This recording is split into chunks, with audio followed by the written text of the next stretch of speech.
he introduced the term social proof, which is now widely known, but not widely known is that actually he created that term. So this is a term created by Dr. Cialdini. And social proof is incredibly powerful. And that's also a thing most people don't know.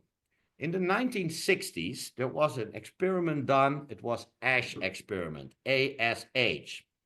So Dr. Asch experiment. And what he did was people saw on the left side of a sheet one line. And then on the right side, they saw 3 lines. And there were sitting 6 participants. And all the participants had to say which line on the right side is equally long to the one on the left side. And you could easily see it. But the thing was, the first 5 participants were conspirators of the researcher. They were in the actual research, so they were not being tested. Only person 6 was being tested. So what happened? In the beginning, those first 5 gave the right answer. Oh, it's line 2, that's similar. Yes, correct. And then at one moment, all 5 people started to give the wrong answer. The question was, what does person 6 do? He could clearly see with his eyes what was the right answer. The far majority gave the wrong answer.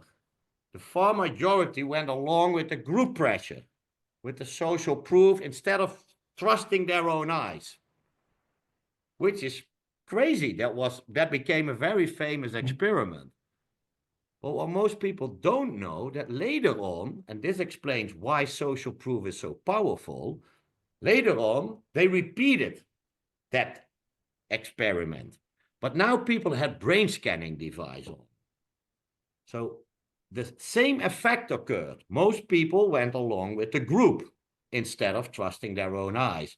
But they could see something in the brain. When all these 5 people gave the wrong answer, 2 things lit up in our brain. The first thing was the area that's associated with puzzlement, but also the area that was associated with pain. Going against a group causes us pain. That's why social proof is such a powerful driver.